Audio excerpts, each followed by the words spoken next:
Welcome back and thank you for staying with Weekend Prime.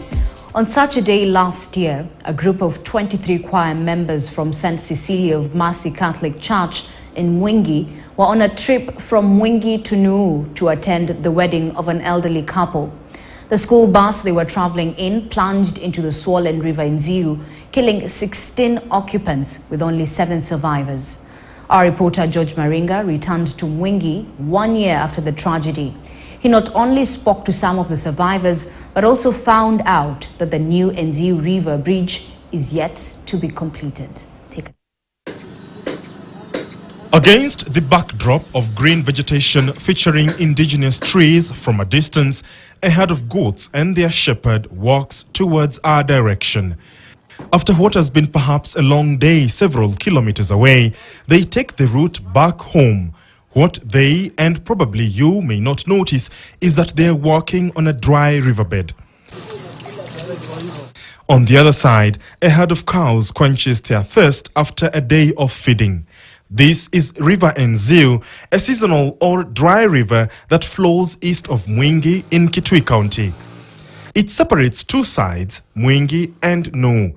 As each scampers to get a chance to take the much-needed commodity, water, they are oblivious of the events that took place here last year.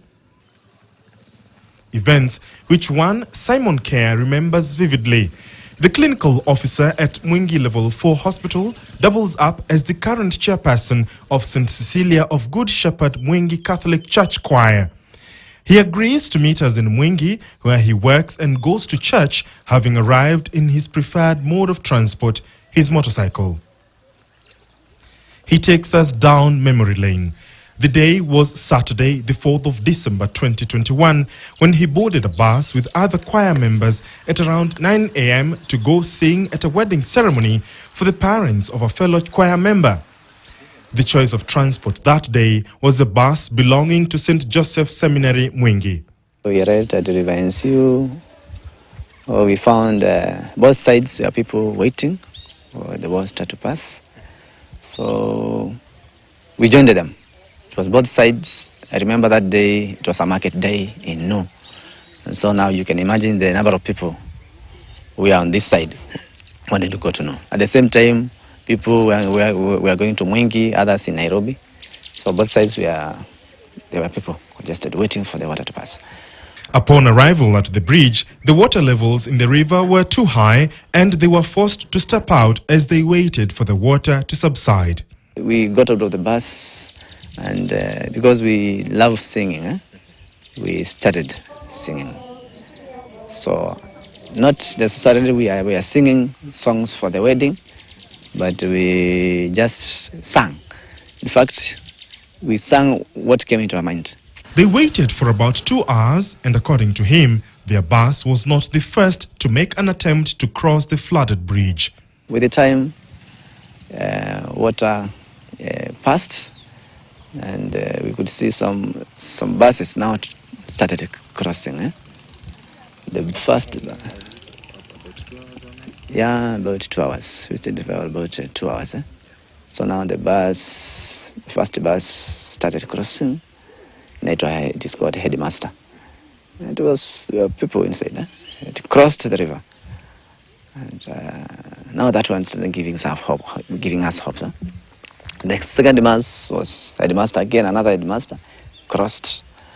That we had a lorry. We had about six of the cars passing. So ours was the 7th one. So it was a conversation between the members and the driver. Now that water is going down, you can see there are buses which have crossed. Remember there was a lorry, there was a tinga that crossed. So we are all sure that we will cross. They indeed boarded the bus again, hoping to cross over and continue with their journey to the other side in Nuu. Simon, who was seated on the right side of the bus, remembers only fragments of what transpired moments before tragedy struck. When the bus started the journey, I heard people shouting outside. But personally, I never imagined that we had to have something bad. So I assumed just before, like the other buses were crossing, you could see people shouting, now it has crossed. A few seconds later, I just noticed that. I just heard a bang. And that is the time I noticed we were in water. So that minute, the time we got into the water, it is the time now everyone realized we have got into the water. So that water didn't take a minute. The time the bus drowned in the water immediately got into the bus. There was no minute. So you could just hear people inhaling that water. And it was, you couldn't, in a minute, we are all submerged into the bus full of water. So now it was left, it is you and your God. This amateur video, which was 1 minute 2 seconds long, is the only ever documented evidence of the tragedy which hit headlines not only in Kenya but across the world. Simon tells me that in that moment he came face to face with death and he prayed for a miracle to save his life. You don't know which is the side, the mirror, what, it is full of water. So there are people who used the windows. There are people who used the back door, the emergency one. So personally, I think God just talked to me because I personally prayed in that water. And yes, I knew that this is death, but I really prayed that God, this is not my time. And what I prayed for was a miracle. I prayed for a miracle. And it happened. Just inside the bus, I just raised my hand, not knowing what I was doing, just finding ways. And I was able to touch a smooth surface. Fortunately, the smooth surface was a window. Yeah. That was a fortunate thing. And now to see how God works, I opened that window, but I didn't see the window. I just pushed something, and it happened. My mind told me that that must be a window, and that is the time I rushed out of that window. Because your hands are closed. Yeah. At the same time, trying to hold your breath, not to inhale a lot of water. So that is the time I pushed myself through the window, and I saw the outside now. And yes, I found this is the reality. And now we are in the water. After taking a breath, I came out of the window and I was on top of the bus. The next biggest dilemma for Simon, who does not know how to swim, was to get to dry land. Fortunately, we saw the local divers coming. There were so many in that water. Oh, they were telling you, Jirushe. So we had no otherwise because the bus was still sinking. That was the only option because this bus is sinking. And once it sinks, you don't know how to help yourself. You can't swim. So you just throw yourself into that water. And those people are the people who helped us. Many people were helped by those local divers actually. 33 people died, and Simon was one of only 7 survivors of the tragedy, 6 men and 1 woman. Meet Mary Katanu, the only female survivor of River Enziu bus tragedy. Hers is a story of grief and trauma. The mother of one who hails from Busia hardly remembers much of what happened on that fateful day. Nilikuwa nimekaa hiyo kiti ya kwanza ukiingia kwa basi hapo kwa conductor.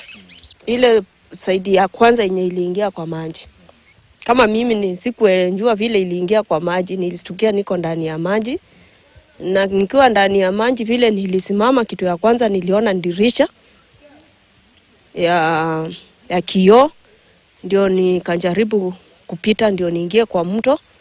Wale walikuwa nje walikuwa wanatuambia tokeni kwa ngari, tokeni kwa ngari. Sasa hata mimi nilikuwa najaribu kutoka kwa hiyo ngari, lakini mimi niliona dirisha kutoka hapo, sijui nini lingine liliendelea, lakini nakumbuka nilijipata nje ya mto. She says she was just fortunate to have survived the ordeal. Kutoka hapo sasa yenye ilifanyika, kama nilifurutwa na mtu kutoka kwa mbazi kuenda nje, na vile nilifika nje mimi hapo wasielewi. Naonanga tu Mungu alitenda yake, kwa sababu hata kama ni mtu alinisaidia, ni Mungu alimtuma, kwa sababu mimi sikuwa nimefunga mshipi. Sasa ingekuwa hata nikumbebwa na hiyo maji ningepotea na nisaulike hivyo. So devastating was the tragedy that her health complications began immediately, and that saw her get admitted to the intensive care unit ICU in Nairobi. Na hata wa leo, kama ile wiki iliyopita nilikuwa nimepoteza sauti, nilikuwa na uchungu sana. Ile shida niko nayo kubwa ni penye nilipoteza 30% lungs capacity. So na operate na 70. Oma kidogo nimeenda chini. Kitu yoyote yenye ina affect kupumua. Sasa saa nyingine najipata niko na hiyo changamoto. Unaweza saa nyingine sauti inapotea, saa nyingine unasikia hiyo kifua inauma sana. Sasa kitu kidogo tu hivi najipata kifua inauma, hewa inaanza kuisha. Sasa lazima mimi tangu utotoni sijai kuwa na shida yoyote ati unameza dawa kila siku. Sasa siku hizi naambiwa ni asthma yenye sijai zaliwa nayo, yenye sijui ni kutoka huu wakati nitoka ICU ndio ikakuwa on and off. Grief and despair has engulfed Mary Katanu up to date. Her health has deteriorated in the last 1 year, and that has depleted her finances and that of her family. Mimi nilikuwa naasa sana kuhusu familia yangu, na hiyo kitu ilitupiga sana kama familia. Hata wa leo tunazidi tu kung'ang'ana na maisha. It took a while for these two survivors to go back to singing in church.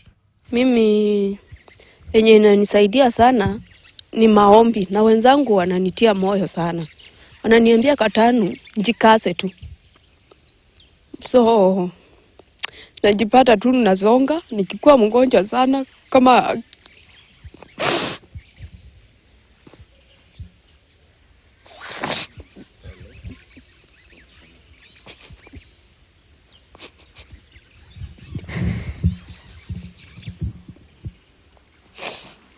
saa ingine na mbindi